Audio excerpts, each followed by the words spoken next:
Hello, Internet. I'm Matt. And I'm Monster Punter. And this is the Parallax Scrolling Podcast, where we give you our perspective on video games and the news that affects them. Wow. Just wow. This has been a heck of a time. If you're listening to this podcast, you are more than likely listening to it directly after the last podcast, because everything is just falling apart around us.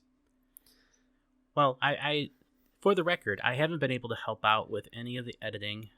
I don't know how to edit yet. That's going to be something I do post-deadline at my job. And so there should be a more consistent release of the episodes should Matt not be able to do the anything. the editing. Yeah, because he's had a lot of personal things happen in his life. You know, like I described last week, don't want to go super into it, but basically I've had a lot of family health emergencies. I've had somebody go to the hospital. I've had a dog almost go to the hospital. And there's just so much work we have to get done around the house for people to exist outside of the hospital. It's just been chaos. It's been 3-4 weeks, almost a full month now of just pure utter chaos. And what makes that painful is that it makes it hard for me mentally. I don't have the mental fortitude to not only deal with all the stress from that, but then to make sure that I'm going through and making sure our podcast sounds like something you want to listen to and not something that just came out of a blender. I mean, like I said, I hope to be able to help with that in the future. Yeah, but that's why at least for a while, at least until things hopefully settle down, podcast episodes might not be as consistent as we would really like them to be. We want to be on top of it. We want to get one out every week because we want to stay concurrent with the news, but we also just want to be able to constantly be in your ears. Who knows? Maybe at some point in the future we record more than one time a week. We'll see if that comes, and obviously we would make an announcement about that should that time come. Yeah, not a bad idea. And there's a computer in the background telling me that things are happening. So, yeah, okay. So, again, regarding everything that's been going on, don't have a whole lot of time today. Not like the last episode, which is like almost an hour. Really don't have a whole lot to talk about, but don't have a lot of time to talk about it. So I've gone ahead and I've gathered up some news stories. I kind of want to bring them up to you, Monster. I want to just kind of briefly discuss them because I think they're very interesting, and I think they're in our space and they affect us. First one, do you know who Video Game Bungie is? Yes. Okay. He's actually started up an indie game publishing studio. Yes, Big Mode. I did look into that a bit. At this point in time, it sounds like he's saying all the right things. Yeah. Especially around NFTs and other things like that. Right. So I'm excited to see what comes of this. I don't expect anything major. And I don't expect this to be like the revolutionary way of how game design is going to be in the future. Because they're still businesses, they're still corporations. They're going to make money, and that's what their main goal is to do. Well, yeah. I mean, he has some noble goals, but at the end of the day, your income has to be higher than your expenses, or else you won't have you won't be able to continue to do what you're doing. It's a charity at that point, not a business. Right. So, else in the news, I can't get my words together.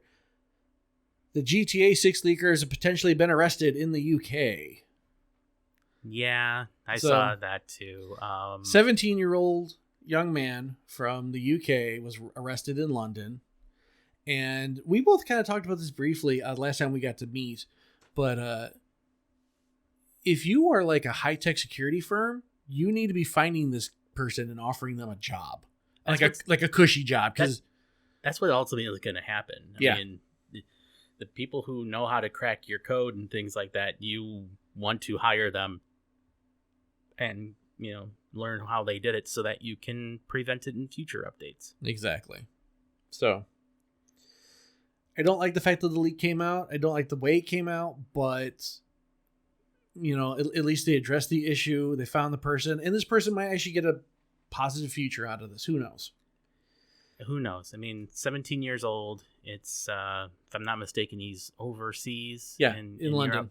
Yeah, and you won't hear much about him as a person because their laws do prohibit the releasing of personal information of minors. Yep. So hopefully, good things happen from this. In the end, yeah. Yeah. Also, I found this, and this kind of, I don't know if this is good or bad. I'll be completely honest. Bungie files a patent for touchscreen controls for mobile and handheld devices.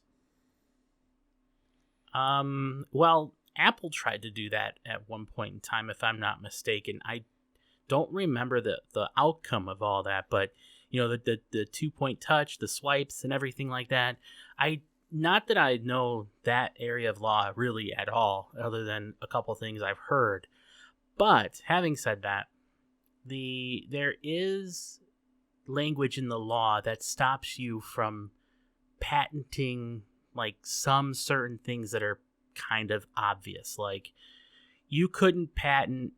There was one patent that tried to be brought up lately where someone had created different color emoticons like thumbs up and faces and things like that, so you could have basically for diversity purposes, right? And Apple copied it very closely, and I guess the point of contention really was, does that company own a thumbs up in that particular way? And when you have I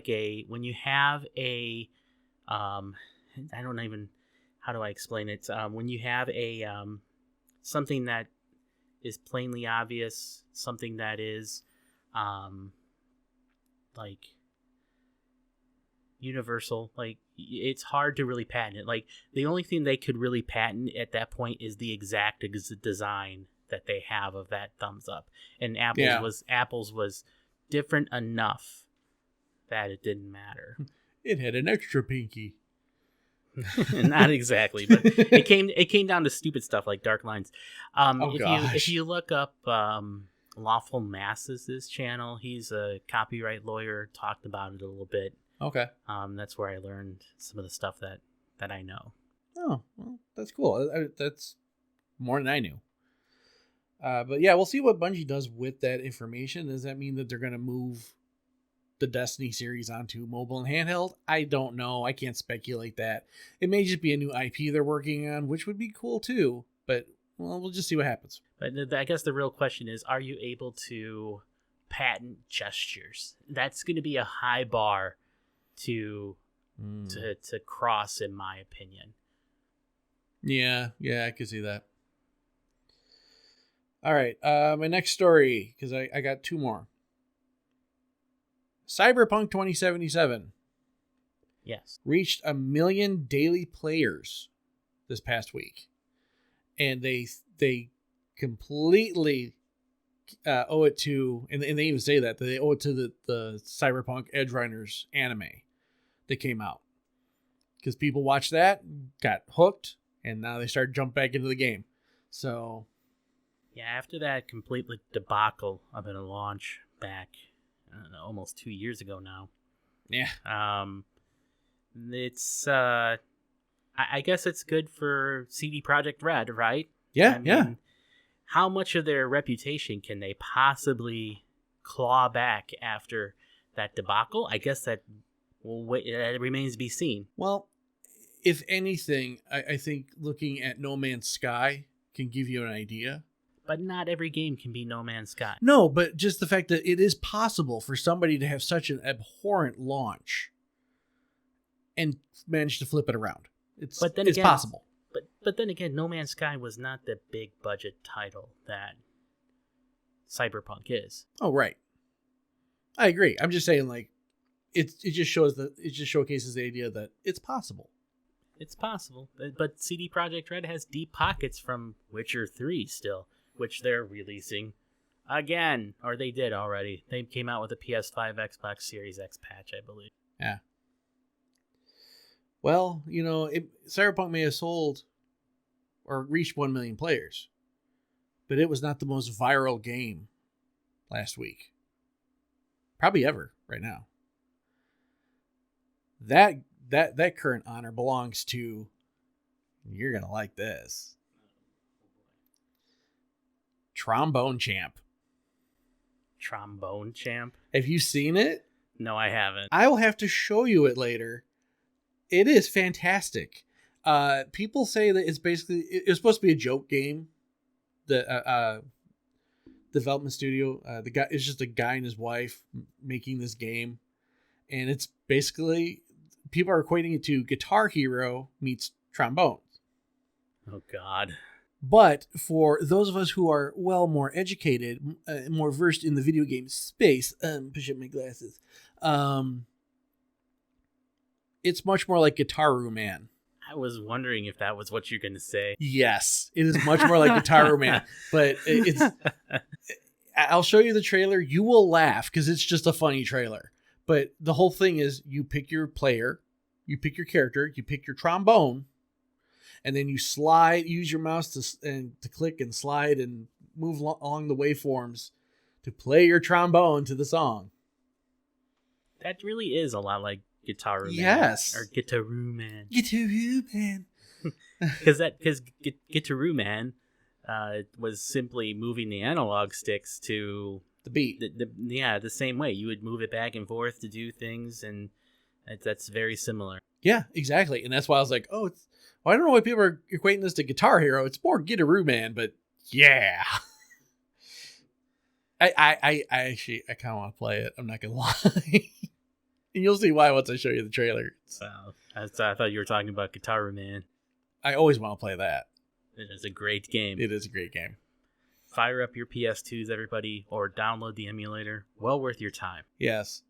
Especially if all you're going to do is listen to the lady go, "Oh, Guitar Man," and just you'd be done with your day. That's just kind of it. I always associate Guitar Man with Mr. Mosquito because they came out around the same time, and they're both like crazy games. They're both weird, yes. Yeah, but Guitar Man is definitely different and better because instead of you playing a mosquito trying to infect a family, you are playing a guitar playing superhero, and it's fantastic. Whatever, Mr. Mosquito, which is inappropriately named either. It should be Mrs. Mosquito. Mrs. Mosquito is trying to go and feed her family. Just trying to, mosey along and feed her family. That's not really. You haven't actually seen the gameplay. And all I'm saying is, after saying all this, is I really hate mosquitoes and I kill them at every chance I have. Yeah. I have friends in pest control, and because I used to work for a company that did that. We understand. Oh man. Yeah. Die. So those are my stories for this week. You told me on the way here that we have a bunch of stories, or you would have a bunch of stories that you want my raw reaction to. So I don't know a darn thing about what you're about to say. So if you're listening to this podcast back to back, one of the last things I brought up in that podcast was the fact that Kool-Aid rendering. That's what he brought up. Yes, foveated rendering. Oh yeah, that one too. The release of the new GTX or RTX, 4000 series from NVIDIA, and just today, AMD released their new 7000 series CPUs. Oh. So there's a lot to talk about here. I mean, we're a gaming podcast. I want to cover PC gaming in addition to console gaming, or console gaming as much as possible. And so this is a big thing because right now graphics cards and CPUs get released every other year. It's not a yearly event anymore. Right. Moore's Law is dead. And because of that, the release cycles for products there's a lot more space between them. Having said all that, sorry, but if you're going to mention that, I think you need to explain that to people in our audience who don't know Moore's Law. Okay. Please. So Moore's Law is not necessarily an actual law of any sort, like as far as like a scientific law. Is more like an observation made by Intel designer. I can't remember his first name, Mr. Moore. Like Murphy's Law. I guess so. I mean, it's in the sense of it's not an actual law. It's just like a set of statements set forth. And this Moore's Law said that there was like a doubling of performance every year, basically. Okay. The doubling of transistor size, doubling of performance.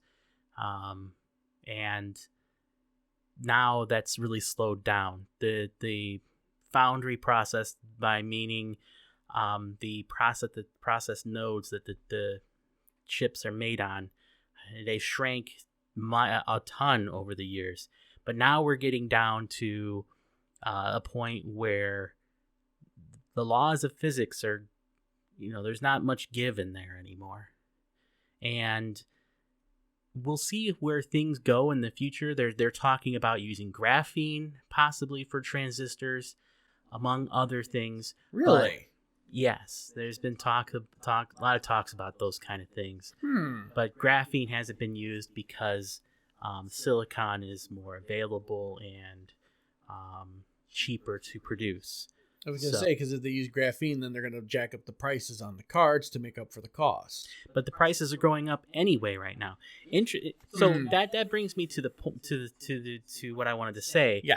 With NVIDIA, they announced 3 new graphics cards. They announced the RTX 4090, the RTX 4080 16 gigabyte, and the RTX 4080 12 gigabyte. The prices for these cards are as follows. The 4090 is $1,600. The 4080 16 gigabyte is $1,200. And the 4080 12 gigabyte is $900. Before you react, I want to tell you that it has not gone unnoticed that the die that NVIDIA is using for each one of these processors is different, and the die that they're using for the RTX 4080 12 gigabyte has been a 70 class card in the past. So they're really trying to sell you an RTX 4070 that has been rebagged as a 4080 12 gigabyte for $900. The MSRP of the 3070 card was $500. So we do aim to be a family-friendly type of podcast. At least I try to on my side of things. I can't say what I want to say on this podcast, but you could probably guess what I'm thinking. Everybody's been thinking that same thing. Good, because it's stupid. That's been the controversy online. And Jensen Huang, the founder of NVIDIA, has publicly responded to these concerns. And he basically said, Moore's Law is dead. Deal with it. That's me paraphrasing, but that's essentially what it comes down to. So, what is his name again? Jensen Huang. Jensen Huang. You sure it's not Jensen Ryan? Huang? Yeah. Okay. So you sure it's not Jensen Ryan, brother to Jim Ryan of PlayStation? Because, I mean, he's kind of sounding like a... I need better words. Doo-doo head. So, obviously, though, his comments on that were met with not the most favorable reactions from the faithful. Now, this leaves a huge opportunity for AMD to come in and release video cards that are more price competitive. Now, as a feature set, AMD's cards have not been as fully featured as NVIDIA's, and it's already rumored that the ray tracing capabilities of these new cards from AMD will not be as good as NVIDIA's. NVIDIA also is going to be releasing DLSS 3.0, which has interpolation in it. Interpolation was introduced in TVs, but getting back, AMD is not going to have that. And so hopefully they release these cards at a good price. They have a chance to really damage NVIDIA. Yeah, absolutely they do. And so I'm looking forward to that announcement. That announcement comes November 3rd. Okay.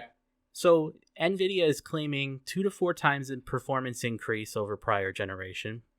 But included in that performance increase is the previously mentioned DLSS 3.0, which is deep learning supersampling, which takes a lower resolution image and makes it higher resolution for a small performance hit compared to native resolution. And one of the things that they're doing with 3.0 is frame interpolation. This was actually explored in TVs all the way back in like 2008. I had a Sony TV from 2008 that had 120 hertz mode on it, and the TV. I still have it. not his. I have my own version of it. But the TV would interpret the frames coming in and insert ones in between. So you were feeding it a 60 hertz feed, but it was outputting 120 hertz because half the frames you were watching was generated by the TV itself. I tried to game on that. The input lag is unbearable. It's a half-second delay. It's terrible. Now, NVIDIA I have to say, if you've watched any of my early videos, and I missed a jump in a game, that's why. So don't hate me too much. Okay, go ahead. But NVIDIA has NVIDIA Reflex, which is supposed to reduce input lag. So now no one's come out with an official review on this yet, but the early stuff I've heard says that the input lag does change, but you're getting those extra frames. I don't really know how much I like having fake frames to a certain degree inserted into my game. Maybe I'll be okay with it. Yeah. I would want to see it before I really pass judgment on it.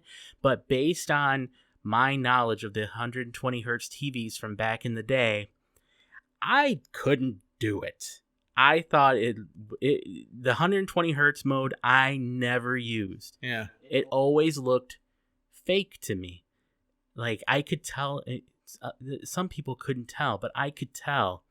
And when I saw the 120 hertz feed, it just felt really fake to me. And I'm afraid that might be what happens here.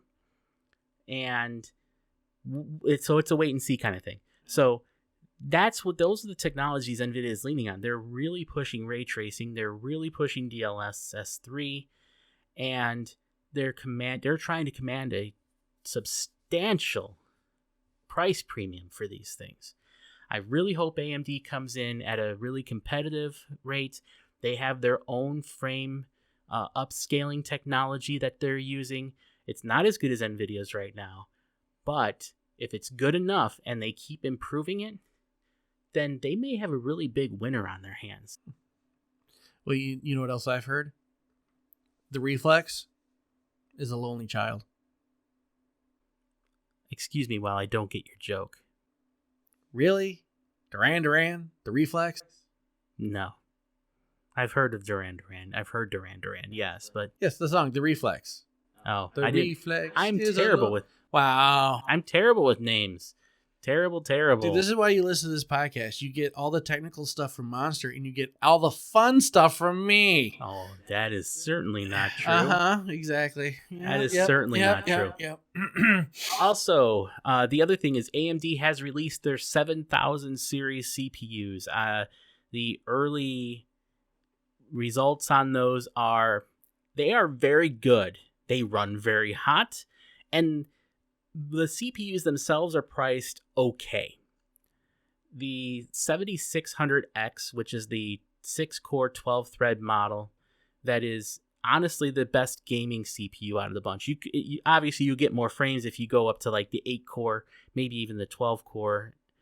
But is it worth it at that point? That it's a $300 CPU, and that's a big ask anyway. Yeah. The good news is that it's the same price as the 5600X it's replacing. So when the 5600X came out, it was also $300. So does NVIDIA really need to charge that much more for their graphics cards? I don't know. AMD seems to be able to come out with CPUs that are priced the same as last generation. Putting all that aside, what really is the problem with AMD's CPUs right now is while they are very performant, the platform that you put them in, meaning the motherboards, the chip and the chip set that goes in those motherboards is not robust yet. In other words, the higher end boards have come out, but not the lower end boards. So if you go and buy 7600X CPU right now, your motherboard choices are basically the same price or higher as that CPU. And it does not make economic sense to put a $300 CPU in a $350 motherboard. It doesn't make any sense. No. You need to pair that CPU with a $120 to $150, maybe $200 at the most motherboard, which AMD did say that the motherboards are supposed to come out at $120 or start at $120. So eventually you'll have stuff out that makes sense. But at this particular point in time, as I sit here and talk right now, buying a 7600X makes no sense. You heard him, folks. Don't do it. And to be honest with you, the 5000 series CPUs from AMD and the Intel ones too, let's not forget about them. They are very capable CPUs that will still do great work for you into the future. So, and those platforms to buy and upgrade to are cheaper than AMD's latest right now. So while AMD has some very powerful CPUs on their hands, unless you're buying high end, they don't really make sense. Okay. All right. Well, what else are you going to surprise me with tonight? Well, this week, I'm planning to get my Valkyrie Elysium game. That's not surprising me. I said, what are you going to surprise me with? I knew that was happening. I'm also going to get Diofield Chronicle because I played the demo and that was good. Okay, yeah. And I'm also going to buy Root Beer Float. What do you want me to say? You said you had other surprising news. No, that's all the news I want to talk about. Oh, well, all the CPU stuff. There's some great games coming out. Now I want a Root Beer Float. You say stuff like that. What? Who doesn't want a Root Beer Float? Be honest. Actually, so I did my mom a solid. I gotta remember to do this when I get home. I bought her a shake from Dairy Queen because we were coming back from the emergency runs and she needed something, and I decided I was going to splurge, and I got went to Dairy Queen, got her a shake, and got my the rest of my family Blizzards that they like, and I ended up getting myself a Blizzard, and I just totally remembered that I actually have them in the refrigerator, and I need to go have one. So you're gonna make me want to go buy one. That's the plan. Well, if there's really nothing else, do you have anything else you really got to? There, for all you RPG players out there that only have an Xbox, there are some fantastic games coming to Xbox. Diofield Chronicle is on Xbox. The Soul Hackers 2 game is on Xbox. That's been out for a little while. And soon Persona 5 will be on that system. I just want to say that as far as like RPGs and things like that are concerned, we're entering a really good time here. And you know what? This is the first time I will have bought back-to-back Square Enix games in a long time. Diofield Chronicle and Valkyrie Elysium. And they seem to be doing pretty well right now, to be honest with you. I agree. And now Diofield Chronicle and Valkyrie Elysium seem like lower budget projects, especially when you compare them to Final Fantasy. Yeah. But even considering that, they're fun. I liked it. That reminds me, I still want more news on 16. I want to know what's happening with 16, when it's coming out, how much it's going to be. We just know that they're still working on it right now. Yeah, I know, but I want it. And it's a PlayStation exclusive. Oh, no. At least for now. Yeah, okay. Good. Well, it matters because, when Jim Ryan Not goes for me. and says, when Jim Ryan goes on there and says, hey, Xbox can't have Call of Duty, it's not competitive, while also going and doing the same thing, it's kind of shit. Yeah, Jim Ryan's a hypocrite. We know that. But I'm just saying, for all you non-PlayStation owners, I'm sorry, but I'm going to be playing Final Fantasy 16, so I'm sorry. Oh, by all means. Yeah. I will be playing Final Fantasy 16 also, and I very much look forward to doing that. Cool. Well, I think this is probably a good spot for us, especially with the time crunch that we're in. We're just going to wrap up and say goodbye, and just want to say thank you, guys. Thank you for everybody who, if you're literally listening to this right after episode 9, I just want you to know that you are so awesome. And that's not like I don't know how to say it, like a fake statement. You really are awesome to be that supportive of us. We're going through a lot right now, both of us, but we're trying to do this still. And to know that you guys are still there listening and eager for our next chit chat, our next episode, it really does matter. So thank you. It does. And, just to be perfectly clear, we're doing this because we want to. There's absolutely no expectation that we will ever be able to make a living out of this. But the fact that we even just have some people who are willing to listen to us, it's very flattering, and I appreciate it. Yeah.